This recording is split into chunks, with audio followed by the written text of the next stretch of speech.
What's up, guys? Today's video is going to be a direct response to a YouTuber's video by the name of Johnston. He just posted a video, 5 reasons why you shouldn't shoot film photography. Now, this video isn't a dogmatic video in which he says you should absolutely not shoot film photography. It's more him openly musing and thinking about if he should or shouldn't and kind of wanting some feedback. I thought I'd further the conversation by making my own video because commenting would have taken too long. I'd rather just say my ideas. So I'm going to go through each of his points and I'm going to add upon them and just give you guys my take. So the first one for his reasons for not wanting to shoot film is plastics, so environmental concerns. I get it, film is made of plastic. There is a plastic base that the gelatin and silver is basically laid upon, but the idea that that's a good enough reason to not shoot film, I'm not so sure. Plastic sucks. I hate plastic. I despise how much plastic is used. They use plastics when there would be a probably equally affordable alternative. It's just become this thing we've accepted. I don't like it. But that said, the idea that you're adding to waste if you shoot film, I'm not so sure, because film is not something you're going to use and throw away. You're going to save it. You're going to keep it in your archives. So you're going to have to use film at some point in your life. You're going to have to use plastics in your life, and you can't just not use it at all. There are some people that try, but I think it's not fair to say if you're shooting film, you're hurting the environment. Everyone has to choose what they're going to use and what they're not. You know, some products you can say, no, I will not use. It's made of plastic. Others you won't, and you shouldn't basically criticize other people for choosing to use plastics in one way over another, because you probably do it too. So that was that, environmental concern. But let's talk about plastics a bit further. I think that it's actually definitely more conscientious of the environment if you are shooting with film cameras, because those cameras have already been made. Many of them are not made of plastic, but even if they are, they've already been made. Okay? We're not pulling out resources out of the earth. We're not further polluting. It's already been made and you're using it. If you're using a new camera and upgrading every few years, you're going to have to pull out resources from the earth to make those cameras. Here's an example for you guys. Back when we first started getting very concerned with the environment, when An Inconvenient Truth came out, one of my mom's friends criticized me for driving a classic BMW. She said, "What are you getting? What kind of mileage are you getting out of that car?" And I said, "Not great, but that car has been made. They didn't have to ship it across the ocean to America or, pull resources out of the earth. We didn't have to put a giant lithium ion battery in it. It's already been made." And the idea that you're going to solve the problem we've created through consumerism is ridiculous. If you want to not contribute to waste, stop buying things. Don't just buy a new car for better mileage. It doesn't actually make sense in my opinion. All right, let's move on. Let's talk about the second point he made. I have to check my notes. Cost. Okay. In his argument, he says that it would cost about 400 quid to shoot film. I think that's like $600, or is it more? I'm not sure. A year, basically, if you're shooting one roll a month, and he's adding up all the cost of getting it developed and the scans, etc. I disagree on this point in the sense that it's valid if you are going to have someone else develop your film. I personally do not do that. I enjoy that process so much. It's pivotal to shooting film for me, so I don't do that. So my cost is very low, and let's go through that. Even if I'm shooting about a roll a week, if I'm buying a reasonably priced film like Tri-X, I think that's only like $5-6, but let's just call it 5 to make it easy. That's $20 a month. That's $240 a year. And that's most of my cost, because let's say you want to be cheap. You can buy diaphragm to develop your film. That's only $50, and some people use it for years. I personally use my diaphragm for about a year. I think my current batch I've had almost a year. It's working great. Fixer is like $9. And after that, you just need your initial setup, which would be your tank and reels. That could be had for about $30. So we're not talking about that much money.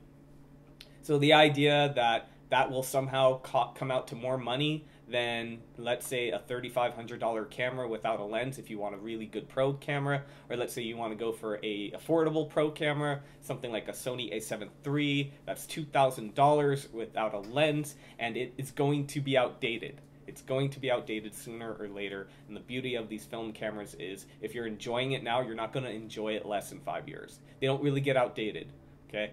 It's not really how it works. So I don't think cost should be an issue to people. In fact, I would argue it's cheaper. If I were not a professional photographer, I would probably only shoot film cameras. I'm not kidding. If you took all my gear away today and I didn't have to work anymore, I would only shoot film. That is the idea of having to spend a few $1,000s again on digital equipment. No, thank you. All right, let's take a look at my notes. Another point he brought up is the ease of purchasing, or the availability of film cameras.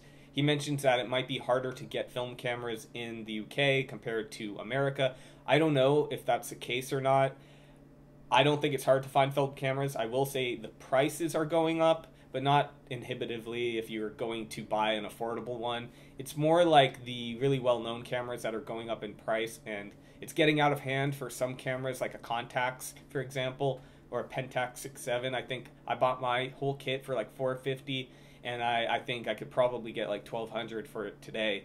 And so, yeah, the prices are going up, but he's also talking about how there aren't going to be new cameras made other than like Leicas, and I think Mamiya still makes their medium format camera. But the idea that because they're not going to be made, that eventually you won't be able to replace it, I don't think that's going to be the case. He mentions they were built to last, and that is absolutely true.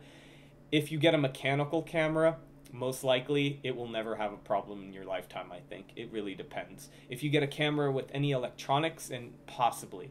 It's really, the cutoff is in the 80s, you know, I would say like the AE1, for example, a groundbreaking camera when it came out, but at the same time, all those electronics cause problems. So if you stick to a manual camera, or I mean to say a entirely mechanical camera, then I think you should be okay. The last point he brings up is indecision, which, Tim, I can't help you with that one. I get really indecisive about gear. He talks about the difficulty of having to pick a camera when he's going out to shoot, the simplicity of having one camera, one lens, that kind of thing. I get that. The hardest part of me going out to go shooting is packing my gear, deciding which cameras to bring. But that said, once I decide upon a camera, I have so much fun shooting with a unique, interesting camera and something different every time I shoot. It's a lot of fun, especially these really hard to use cameras that have a lot of quirks in their design, for example. I have cameras that have advanced levers on the bottom, which is quite odd, or things like that. And it's fun. For me, it's that physical process of like figuring out a camera, adapting to it, that kind of thing that I really enjoy. But if you're just trying to have like one camera, one lens, I guess I get it, Tim, but just buy one film camera then, and then you'll solve that problem. But I will say about film cameras, it's addictive. You buy one, you want to buy more because they're so affordable relative to what they used to be. Especially if you shot film initially, you're old enough to have done that. And like me, a struggling college student, I couldn't dream of affording like a $700 camera even. And now I can buy a camera that costs $700 for maybe a few, I don't know, $20 even. It depends on the camera. That's why I bought the Nikon F3, I bought the Pentax 6.7. It gets addictive. I have a Rolly, it does get addictive. But the cool thing is about film cameras, they're appreciating in value. So I wouldn't worry about, if you spend a lot of money on it, you can probably recoup it unless you break the camera. That can happen. And if you're worried about that, just don't buy electronic cameras. Try to stick to mechanical cameras. So I think that covered most of his points, and he ended with sort of a challenge to change his mind. And I think you should just go for it. You shoot film. I want to end with this. You shoot film because you enjoy it. There's no sense to me in making a pros and cons list. If you like to shoot film, shoot film. I don't know why we have to have a big debate about like the pros and cons. I think it's interesting food for thought, but in the end, it just comes down to, do you like it or not? And Tim, get a camera, try it out. If you don't like it, you don't like it. You don't have to keep doing it. my advice would be just get something affordable, get your feet wet, then maybe develop that professionally at a lab. But if you start getting more into it, you can invest in the gear. It's very cheap. It's not a lot of money to invest in the gear to develop at home, and that's, to me, half the joy of it. All right, that's it for today. My next video is going to be a pretty interesting one. I went on a little trip with my girlfriend down to Bombay Beach. It's this old, abandoned, pretty much town where in, I think it was the 60s, they thought it was going to be like the next big resort, and now it's abandoned. And we also went down to Salvation Mountain. I visited Salvation Mountain about 10 years ago. I think, just watch the video. I can't do it justice just by explaining what Salvation is, what Salvation Mountain is. I can't tell you what Salvation is either. All right, I'll see you guys in the next video.